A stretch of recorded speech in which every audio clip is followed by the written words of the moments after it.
അല്ലാഹുവിന്റെ ഹബീബ് പഠിപ്പിക്കുന്നു വത്തിബാഉൽ ജനായിസ്, ആ ജനാസയെ മയ്യത്തിനെ അനുഗമിച്ച് പോയി പിന്നീടുള്ള കർമ്മങ്ങളിലൊക്കെ പങ്കെടുക്കുക എന്നത് മുഅ്മിനായ മനുഷ്യന്റെ കടമയാണ്. അല്ലാഹുവിന്റെ ഹബീബ് പറയുന്നു ഉർദുൽ മരിയ വത്തബിഉൽ ജനായിസ തദ്കുറുകുൽ ആഖിറ.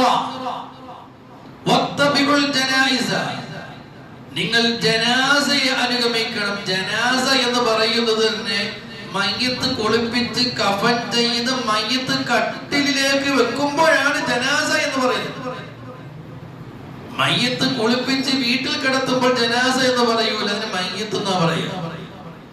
ആ മയ്യത്തിനെ കഫൻ ചെയ്ത് മയ്യത്ത് കട്ടിലേക്ക് സ്വന്തത്തിലേക്ക് എടുത്തു വെക്കുമ്പോഴാണ് അതിന് ജനാസ എന്ന് പറയുക. അപ്പൊ വത്തിബാഉൽ ജനായിസ് എന്ന് പറഞ്ഞാൽ ആ മയ്യത്തിനോടൊപ്പം ആ ജനാസ പള്ളിയിലേക്ക് അടക്കുന്നതിനും നിസ്കരിക്കുന്നതിനും ഒക്കെ കൊണ്ടുപോകുമ്പോ അതിനോടൊപ്പം പോകൽ അത് നിന്റെ കടമയാണെന്നും ഹബീബായ മുഹമ്മദുർ റസൂലുള്ളാഹി സ്വല്ലല്ലാഹു അലൈഹി വസല്ലമ തങ്ങൾ പഠിപ്പിക്കുകയാണ്. നിങ്ങൾ നോക്കൂ, മഹാനാകുന്ന അബീ ഹുറൈറ റളിയല്ലാഹു അൻഹു, അബീ ഹുറൈറ റളിയല്ലാഹു അൻഹു റിപ്പോർട്ട് ചെയ്യുന്ന ഹദീസിൽ കാണാം, മൻ ശഹിദൽ ജനാസ, ഒരാൾ ജനാസക്കൊപ്പം കൂടി, ഹത്താ യുസല്ലി അലൈഹാ, മയ്യത്ത് വീട്ടിൽ നിന്ന് മയ്യത്ത് കട്ടിലേക്ക് എടുത്തു വെച്ചു, ആ മയ്യത്ത് കട്ടില് ജനാസ പള്ളിയിലേക്ക് കൊണ്ടുപോകുന്നു. പള്ളിയിലേക്ക് കൊണ്ടുപോകുമ്പോൾ അതിനോടൊപ്പം ഈ ഒരാൾ കൂടി, ഹത്താ യുസല്ലി അലൈഹാ, മയ്യത്ത് നിസ്കാരത്തിൽ പങ്കെടുത്തു. എന്നിട്ട് അയാളങ്ങ് മടങ്ങിപ്പോയാൽ ഫലഹു ഖീറാത്തുൻ, അയാൾക്കൊരു ഖീറാത്തിന്റെ പ്രതിഫലമുണ്ട്. വമൻ ശഹിദഹാ ഹത്താ തുദ്ഫിന ഫലഹു ഖീറാത്താൻ, മയ്യത്ത് നിസ്കാരത്തിലും പങ്കെടുത്തു. അത് കഴിഞ്ഞ് മയ്യത്ത് ഖബറടക്ക് ദഫൻ ചെയ്യുന്ന ആ കാര്യത്തിലും പങ്കെടുത്തു, ഖബറടക്കത്തിലും പങ്കെടുത്തു. പിന്നീട് തൽഖീനുണ്ട് പങ്കെടുത്തു, ദുആയുണ്ട് പങ്കെടുത്തു, തസ്ബീഹുണ്ട് പങ്കെടുത്തു. അങ്ങനെ മയ്യത്തുമായുള്ള എല്ലാ കാര്യങ്ങളിലും പങ്കെടുത്തു. നിസ്കരിച്ചു, കഫൻ നിസ്കരിച്ചു, ഖബറടക്കി എല്ലാ കാര്യങ്ങളും പങ്കെടുത്തിട്ടാണ് പിരിഞ്ഞതെങ്കിൽ ഫലഹു ഖീറാത്താൻ,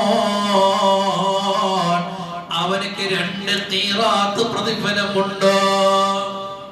നബി തങ്ങൾ ഇത് പറഞ്ഞപ്പോ ഹബീബായ പ്രവാചകനോട് സ്വഹാബത്ത് ചോദിച്ചു, നബിയേ വമൽ ഖീറാത്താൻ, നബിയെ നിസ്കാരത്തിൽ പങ്കെടുത്താൽ മാത്രം ചെയ്താൽ 1 ഖീറാത്ത് ഉണ്ടെന്നല്ലേ പറഞ്ഞത്? നിസ്കാരത്തിൽ പങ്കെടുത്തു, ഖബറടക്കത്തിലും പങ്കെടുത്തു കഴിഞ്ഞാൽ 2 ഖീറാത്ത് ഉണ്ട് എന്നല്ലേ പറഞ്ഞത്? എന്താണ് നബിയെ ഈ ഖീറാത്താൻ എന്ന് പറഞ്ഞാൽ? ഹബീബായ പ്രവാചകൻ പറയുന്നു, മിസ്ലുൽ ജബലൈനിൽ അളീമൈൻ, 2 വലിയ പർവതത്തിന്റെ അത്രയും വലിയ പ്രതിഫലമാണ്. 1 ഖീറാത്ത് എന്ന് പറഞ്ഞാൽ 1 മലയുടെ വലിപ്പമുള്ള പ്രതിഫലമാണ്. 2 ഖീറാത്ത് എന്ന് പറഞ്ഞാൽ 2 മലയോളം വലിപ്പമുള്ള പർവതത്തോളം വലിപ്പമുള്ള പ്രതിഫലമാണ്. ഹബീബായ പ്രവാചകൻ മറ്റൊരു ഹദീസിൽ പറയുന്നു, ഖീറാത്ത് എന്ന് പറഞ്ഞാൽ മിസ്ലു ജബലിൽ ഉഹദ്, ഉഹദ് പർവതത്തോളമുള്ള പ്രതിഫലമാണെന്ന് നബിയുനാ മുഹമ്മദുർ റസൂലുള്ളാഹ്. അതാ നമ്മൾ നഷ്ടപ്പെടുത്തി കളഞ്ഞേ. വീട്ടിൽ ചെന്നിട്ട് ഞാൻ വന്നു എന്ന് അവരങ്ങ് ബോധ്യപ്പെടുത്തിട്ട് പോയാ പോലെ. നീ ഒരു മുസ്ലിമിനോടുള്ള കടമ വീടുകയാണോ എങ്കിൽ നീ ചെയ്യേണ്ടതോ ആ മയ്യത്തിന് വേണ്ടി ഖുർആൻ ഓതണോ, ആ മയ്യത്തിന് വേണ്ടി ദുആ ഇരക്കണോ, ആ മയ്യത്തിനോടൊപ്പം നീ പള്ളിയിൽ പോകണോ, എന്നിട്ട് പള്ളിയിൽ നിസ്കാരം നിർവഹിക്കണോ, ആ മയ്യത്തിന്റെ ഖബറടക്കത്തിൽ നീ പങ്കെടുക്കണോ, അപ്പോഴാണ് നിന്റെ കടമ വീടുന്നത്, അപ്പോഴാണ് നിനക്ക് പൂർണ്ണമായ പ്രതിഫലം കിട്ടുന്നത്. സയ്യിദുനാ മുഹമ്മദുർ റസൂലുള്ളാഹ് അല്ലാഹുവിന്റെ ഹബീബ് പഠിപ്പിക്കുകയാ. നമ്മളങ്ങ് നിസ്സാരമാക്കി കളയും. എന്തുകൊണ്ടാ മയ്യത്തിനോടൊപ്പം ആ പള്ളിയിൽ ചെന്നിട്ട് നിസ്കരിച്ച് ഖബറടക്കത്തിനും കൂടി പങ്കെടുത്ത് ദുആ ചെയ്ത് പിരിഞ്ഞൂടാ? ഹബീബായ മുഹമ്മദുർ റസൂലുള്ളാഹി സ്വല്ലല്ലാഹു അലൈഹി വസല്ലമ തങ്ങൾ പറയുന്നു, മനിത്തബഅ ജനാസത മുസ്ലിമിൻ ഈമാനോ വഇഹ്തിസാബാ. ഇനി ഒരാള് ഈമാനോടുകൂടി പ്രതിഫലം ആഗ്രഹിച്ചുകൊണ്ട് ഒരു മുസ്ലിമായ മനുഷ്യന്റെ ജനാസയെ പിൻപറ്റിയാൽ,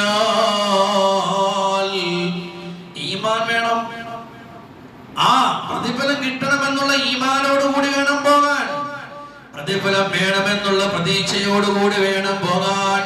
അങ്ങനെ പോയാൽ വകാന മഅഹു ഹത്താ യുസല്ലി അലൈഹാ വയുഫരിഗ മിൻ ദഫനിഹാ. ആ മയ്യിത്ത് നിസ്കാരത്തിൽ പങ്കെടുത്തു, ആ മയ്യിത്തിന്റെ ഖബറടക്കത്തിൽ പങ്കെടുത്തു.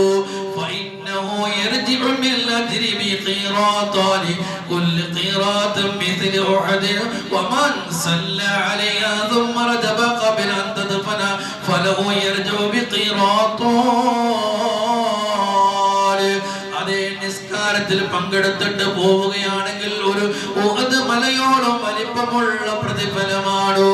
എല്ലാം കഴിഞ്ഞു ഖബറടക്കം കഴിഞ്ഞിട്ട് മടങ്ങിപ്പോയാൽ 2 ഉഹദ് മലയോളം പർവ്വതത്തോളം വലിപ്പമുള്ള പ്രതിഫലമുണ്ടെന്ന് സയ്യിദിനാ വ ഹബീബുനാ മുഹമ്മദുർ റസൂലുള്ളാഹ് സ്വല്ലല്ലാഹു അലൈഹി വസല്ലം തങ്ങൾ പഠിപ്പിക്കുകയാണ്.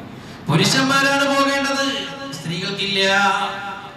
സ്ത്രീകൾക്ക് പോകൽ പ്രത്യേകം സുന്നത്തോ അങ്ങനെ നിബന്ധനയോ ഇല്ല.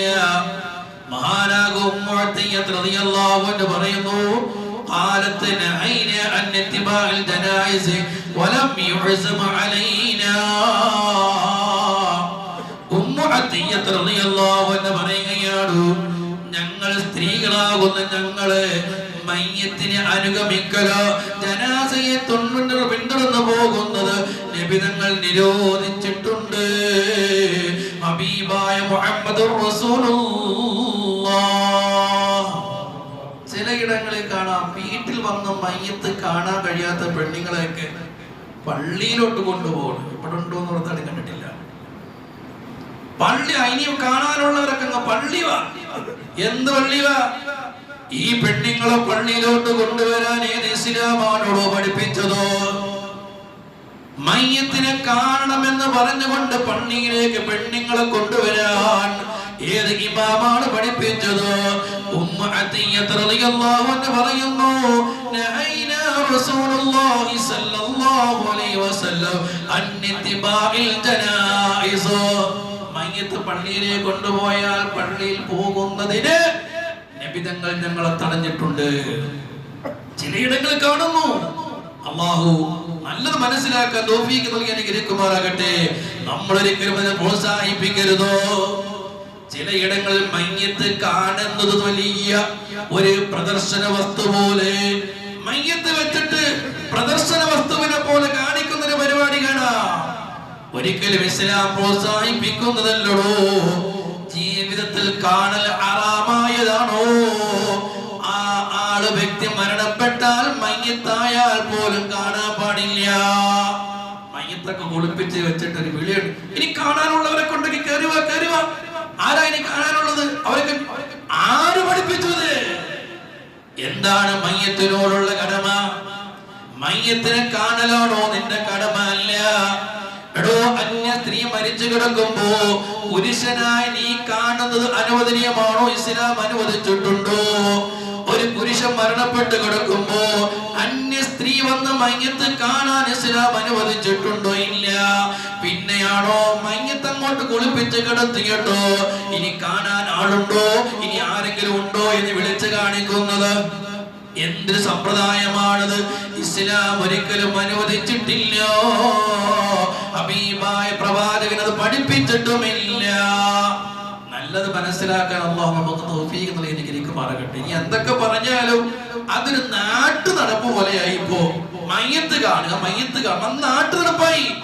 ആ മയ്യത്തിനോടുള്ള നിന്റെ കടമ എന്താണോ? കാണുന്നത് ആരാണ്? പുരുഷനാണെങ്കിൽ പുരുഷൻ കണ്ടോളൂ, സ്ത്രീയാണെങ്കിൽ സ്ത്രീ കണ്ടോളൂ. എന്നിട്ട് നിന്റെ കടമ എന്താണ്? ആ മയ്യത്തിന് വേണ്ടി നീ അവിടുന്ന് ഖുർആൻ ഓദിക്കോ, യാസീൻ ഓദിക്കോ, ഫാത്തിഹ ഓദിക്കോ. ആ മയ്യത്തിന് വേണ്ടി ദുആ ചെയ്തോ. അതാണ് നിന്റെ കടമ. അതൊക്കെ മറന്നു. അതൊന്നുമല്ല. ഇതിങ്ങോട്ട് കണ്ടിട്ട് വന്ന് കസേരയിട്ടങ്ങോട്ടും കൂടി ചർച്ചതന്നെ സംസാരം തന്നെ. അവിടെ മയ്യത്തിന് വേണ്ടി ഉപകാരമുള്ള ഒരു കാര്യവും ചെയ്യുന്നില്ല. അല്ലാഹു നമ്മെ കാത്തുരക്ഷിക്കുമാറാകട്ടെ. അത് മയ്യത്തിന് ഉപകാരമല്ല, ഉപദ്രവമായിരിക്കും. അങ്ങനെ കാണലും, അങ്ങനെ ആ മയ്യത്തിന് വെച്ചിട്ട് അനാവശ്യമാകുന്ന വർത്തമാനങ്ങൾ പറയലും ആ മയ്യത്തിനോട് നമ്മൾ കാണിക്കുന്ന ഉപദ്രവമാണോ? ആ മയ്യത്തിനോട് നമ്മൾ കാണിക്കുന്ന ക്രൂരതയാണോ? അതുകൊണ്ട് ആ രൂപത്തിൽ പ്രവർത്തനം നമ്മുടെ ഭാഗത്ത് വരാൻ പാടില്ല. മയ്യത്ത് കൊണ്ടുപോകുമ്പോ ഹബീബായ പ്രവാചകൻ പറഞ്ഞു, ഉസ്റുഉ ബിൽ ജനാസ, മയ്യത്ത് നിങ്ങൾ വേഗം കൊണ്ടുപോയിക്കോളും. പതുക്കെ കൊണ്ടുപോകരുത്, വേഗത്തിൽ കൊണ്ടുപോകണം. മയ്യത്ത് കട്ടിലേക്ക് എടുത്തു വെച്ചാൽ വേഗം കൊണ്ടുപോകണം. മഹാനാകുന്ന അബീ സഈദ് അൽ-ഖുദരി റളിയല്ലാഹു അൻഹു റിപ്പോർട്ട് ചെയ്യുന്ന ഹദീസിൽ കാണാം, കാന നബിയ്യ സല്ലല്ലാഹു അലൈഹി വസല്ലം യഖൂൽ, ഹബീബായ പ്രവാചകൻ മുഹമ്മദുർ റസൂലുള്ളാഹി സല്ലല്ലാഹു അലൈഹി വസല്ലം തങ്ങൾ ഇദാ ഉളിഅത്തുൽ ജനാസത്തു, ഹബീബായ പ്രവാചകൻ പറഞ്ഞു, ഇദാ ഉളിഅത്തുൽ ജനാസത്തു, ജനാസ മയ്യത്ത് കട്ടിലേക്ക് എടുത്തു വെക്കപ്പെട്ടാൽ ഫഅതമല അർരിജാലു അലാ അഅനാഖിഹിം, പുരുഷന്മാർ ആ മയ്യത്തിന്റെ കട്ടിലിന്റെ കാലുകൾ ആ പുരുഷന്റെ തോളിലേക്ക് എടുത്തു വെക്കട്ടെ. ആ പുരുഷന്മാരങ്ങനെ മയ്യത്ത് കൊണ്ടുപോകട്ടെ. മയ്യത്ത് കട്ടിൽ പുരുഷന്മാരെ ചുമന്നു കൊണ്ടുപോകണം. ഹബീബായ പ്രവാചകൻ പറയുന്നു, മയ്യത്ത് കട്ടിൽ ചുമന്ന എത്രയോ ആളുകൾ എന്റെ സംസാരം കേൾക്കുന്നുണ്ടോ? എന്റെ മുന്നിലിരിപ്പുണ്ടല്ലോ. ഹബീബായ പ്രവാചകൻ തൊട്ടുടനെ പറയുന്നത് കണ്ടോ,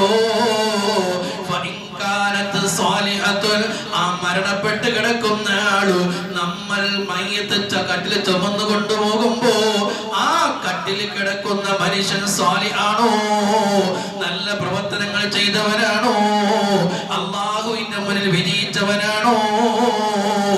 ആ മയ്യത്തെ വിളിച്ചു പറയും, ഖദ്ദിമൂനി ഖദ്ദിമൂനി.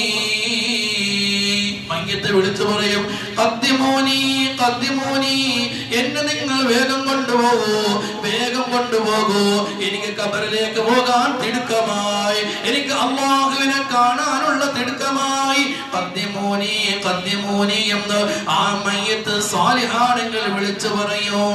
ഫഇൻ കാനത് ഗൈറ സാലിഹ, സാലിഹല്ലാത്ത മയ്യത്താണെങ്കിലോ തെറ്റിൽ ജീവിച്ചു, ഹറാമിൽ ജീവിച്ചു, നിസ്കാരമില്ലാതെ ജീവിച്ചു, അല്ലാഹുവിനെ പേടിയില്ലാതെ ജീവിച്ചു, ഇങ്ങനെ സാലിഹല്ലാത്ത മയ്യത്താണെങ്കിലോ ആ മയ്യത്തെ വിളിച്ചു പറയും, മയ്യത്തിന്റെ കട്ടില് ആ മയ്യത്ത് സന്തോക്ക് ചുമക്കുന്നവരോട് വിളിച്ചു പറയും, അത്രേ, യാ വൈലത്താ ഐന തദ്അബൂന ബിഹാ, ഐന തദ്അബൂന ബിഹാ. ഓ നാശമേ നാശമേ, നിങ്ങൾ എവിടെയാണോ എന്നെ നിങ്ങൾ കൊണ്ടുപോകുന്നത്? എവിടെയാണ് നിങ്ങൾ എന്നെ കൊണ്ടുപോകുന്നത്? പതുക്കെ കൊണ്ടുപോകൂ, പതുക്കെ കൊണ്ടുപോകൂ എന്ന് ഈ മയ്യത്ത് കട്ടിൽ കിടന്ന് വിളിച്ചു പറയുമെന്ന് സയ്യിദിനാ മുഹമ്മദുർ റസൂലുള്ളാഹ് സ്വല്ലല്ലാഹു അലൈഹി വസല്ലമ തങ്ങൾ പറയുന്നു. എന്നിട്ട് പ്രവാചകൻ പറയുന്നു, ഇസ്മഅ സൗതഹാ കുല്ല ശൈ. ഈ മയ്യത്ത് വിളിച്ചു പറയുന്ന കാര്യോ, മയ്യത്ത് വിളിച്ചു പറയുന്ന കാര്യോ എല്ലാ ജീവജാലങ്ങളും അത് കേൾക്കുന്നു, എല്ലാ വസ്തുക്കളും അത് കേൾക്കുന്നു. ഇല്ലൽ ഇൻസാൻ, മനുഷ്യര് മാത്രം കേൾക്കുന്നില്ല.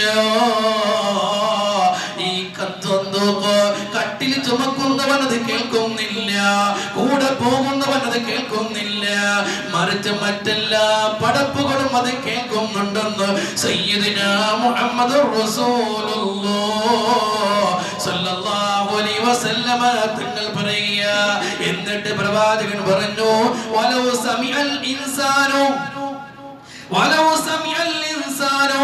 ഈ മയ്യിത്ത് വിളിച്ചു പറയുന്ന കാര്യം ഈ മനുഷ്യരെങ്ങാനും കേട്ടിരുന്നുവെങ്കിൽ, ഈ കട്ടിൽ ചുമന്നു കൊണ്ടുപോകുമ്പോ, കട്ടിലിന്റെ കാല് തോളിൽ വെച്ചിങ്ങനെ കൊണ്ടുപോകുമ്പോ,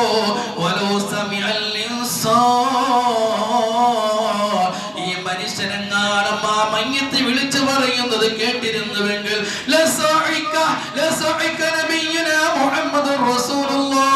ആ മയ്യിത്ത് ചുമന്നു കൊണ്ടുപോകുന്നവൻ ബോധം കെട്ട് വീഴുമെന്ന് ഹബീബായ മുഹമ്മദുർ റസൂലുള്ളാഹ് സല്ലല്ലാഹു അലൈഹി വസല്ലമ തങ്ങൾ പറയുന്നു. പക്ഷേ മനുഷ്യന്റെ ശ്രവണപഥത്തിന്, മനുഷ്യന്റെ കേൾവി ശക്തിക്ക് അത് കഴിയുന്നില്ല.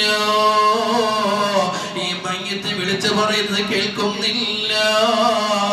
അതുകൊണ്ട് ഹബീബായ മുഹമ്മദുർ റസൂലുള്ളാഹി സ്വല്ലല്ലാഹു അലൈഹി വസല്ലമ തങ്ങൾ പറയുന്നു, മയ്യിത്ത് കൊണ്ട് നിങ്ങൾ പോകുമ്പോ ഉസ്റുൽ ജനാസ, അതേ മയ്യിത്തിനെ നിങ്ങൾ വേഗത്തിൽ കൊണ്ടുപോകണേ. ഹബീബായ മുഹമ്മദുർ റസൂലുള്ളാഹി സ്വല്ലല്ലാഹു അലൈഹി വസല്ലമ തങ്ങൾ പഠിപ്പിക്കുകയാണ്. അല്ലാഹു നമ്മെ സ്വീകരിക്കുമാറാകട്ടെ. ഹബീബായ പ്രവാചകൻ പറയുന്നു, യുസ്തഹബ്ബു ലഹു അയ്യകൂന മുസ്തഖിലൻ ബിദിക്രില്ലാഹ്. മയ്യിത്ത് കൊണ്ടുപോകുമ്പോ എന്താണ് നിങ്ങൾ പറഞ്ഞു കൊണ്ടുപോകേണ്ടത്? മയ്യിത്ത് കൊണ്ടുപോകുമ്പോൾ എന്താണ് പറഞ്ഞു കൊണ്ടുപോകേണ്ടത്? അത് ചുമന്നുകൊണ്ട് മയ്യിത്ത് കണ്ട് ചുമന്നു കൊണ്ടുപോയാലോ, അതല്ല മറ്റൊരു വാഹനത്തിൽ മയ്യിത്ത് എടുത്തു വെച്ച് കൊണ്ടുപോയാലോ, നിങ്ങൾ പറഞ്ഞു കൊണ്ടുപോകണം മുസ്തഖിലൻ ബിദിക്രില്ലാഹ്. അല്ലാഹുവിന്റെ ദിക്ർ ചൊല്ലിക്കൊണ്ട് വേണം മയ്യിത്ത് കൊണ്ടുപോകാൻ. ദിക്ർ ചൊല്ലി വേണം മയ്യിത്ത് കൊണ്ടുപോകാൻ. ഹബീബായ മുഹമ്മദുർ റസൂലുള്ളാഹി സ്വല്ലല്ലാഹു അലൈഹി വസല്ലമ തങ്ങൾ പ്രത്യേകം പഠിപ്പിക്കുന്നു, ഇമാമിങ്ങൾ പഠിപ്പിക്കുന്നു, ഫഇന്നൽ കലാമ ബിമാ ലാ ഫായിദത ഫീഹി മൻഹിയൻ ഫീ ജമീഇൽ അഫ്ആൽ. മയ്യിത്ത് കൊണ്ടുപോകുമ്പോൾ മാത്രമല്ല, മറ്റ് സമയങ്ങളിലാണെങ്കിൽ പോലും അനാവശ്യമായ വർത്തമാനം പറയാൻ പാടില്ലല്ലോ. എങ്കിൽ മയ്യിത്ത് കൊണ്ടുപോകുമ്പോ ആ മയ്യിത്തിന് പ്രയോജനമുള്ള കാര്യങ്ങൾ പറഞ്ഞു കൊണ്ടുപോകണേ. ഹബീബായ മുഹമ്മദുർ റസൂലുള്ളാഹി സ്വല്ലല്ലാഹു അലൈഹി വസല്ലമ തങ്ങൾ പഠിപ്പിക്കുകയാണ്. നിങ്ങൾ ഒരേ സാന്ദർഭികമായി ഞാൻ ഓർമ്മപ്പെടുത്തട്ടെയോ, ഇന്ന് പലയിടങ്ങളിൽ കണ്ടുവരുന്ന ഒരു പ്രവർത്തന, മയ്യിത്ത് കൊണ്ട് പള്ളിയിൽ കൊണ്ടുവെക്കുന്നു. വെക്കുമ്പോൾ ഇമാമത്ത് നിൽക്കാൻ അതിനു മുമ്പ് ഇമാമ ജമാഅത്ത് നിസ്കരിക്കുന്നതിന് മുമ്പ് പള്ളിയിലെ ഖതീബ് ഉസ്താദ് വരും, മയ്യിത്തിന്റെ കാര്യങ്ങളൊക്കെ പറഞ്ഞു കൊടുക്കും, ദുആ ചെയ്യും, എല്ലാം പറഞ്ഞു കൊടുക്കും. പിന്നീട് വന്ന് നിൽക്കുന്നതാരാണ്? പിന്നെ ഇമാമത്ത് നിൽക്കുന്നതാരാണ്? ഈ 10 വർഷം ഖുർആൻ പഠിച്ച, 10 വർഷം ഇൽമു പഠിച്ച മഹാന്മാരാകുന്ന പണ്ഡിതന്മാരുടെ വർഷങ്ങളോളം ഇൽമു പഠിച്ച ആ ഉസ്താദ് പിറകോട്ട് മാറി. പിന്നെ വരുന്നാരാ? മയ്യിത്തിന്റെ മകനാണ്, അല്ലെങ്കിൽ വാപ്പയാണ്. ശരി, അങ്ങനെ തന്നെയാണ് നിസ്കരിക്കേണ്ടത്. ഇമാമത്ത് നിൽക്കാൻ ഏറ്റവും അഭികാമ്യവും, ജനങ്ങളെ കൂട്ടത്തിൽ ഇമാമത്ത് നിൽക്കാൻ, മയ്യിത്തിന് ഇമാമത്ത് നിൽക്കാൻ ഏറ്റവും അർഹതയുള്ളത് അബുൽ മയ്യിത്തി, ആ മയ്യിത്തിന്റെ വാപ്പയ്ക്ക് തന്നെയാണ്. അത് കഴിഞ്ഞ വാപ്പയുടെ വാപ്പയ്ക്കും അർഹതയുണ്ട്. പിന്നെ മയ്യിത്തിന്റെ മകനിക്ക് അർഹതയുണ്ട്. സഹോദരൻ നിസ്കരിക്കാം, വാപ്പയുടെ സഹോദരൻ നിസ്കരിക്കാം, അവർക്കൊക്കെ അർഹതയുണ്ട്. ഇല്ലെന്നല്ല, അങ്ങനെ നിസ്കരിക്കണം. എങ്ങനെയുള്ള ആളായിരിക്കണം? നിസ്കാരത്തെ കുറിച്ച് അറിയുന്ന ആളായിരിക്കണം. ഈ നിൽക്കുന്ന മകൻ, ഈ നിൽക്കുന്ന വാപ്പ, ഈ നിൽക്കുന്ന കുടുംബത്തിൽപ്പെട്ടവൻ നിസ്കാരത്തെ കുറിച്ച് അറിയുന്ന ആളായിരിക്കണോ? ഫാത്തിഹ തെറ്റില്ലാതെ ഓതാൻ അറിയുന്ന ആളായിരിക്കണോ? നിസ്കാരത്തിന്റെ ഇമാമത്ത് നിൽക്കുമ്പോ, ഇമാമായി നിൽക്കുമ്പോൾ അറിയേണ്ട കാര്യങ്ങളൊക്കെ അറിയുന്നവനായിരിക്കണോ?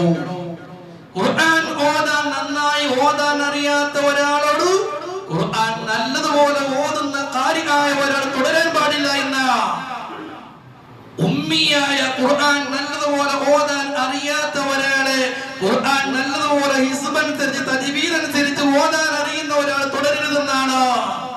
നിസ്കാരത്തിന്റെ ഫർളുകളും ഷർത്തുകളും എല്ലാം കൃത്യമായി പഠിച്ച്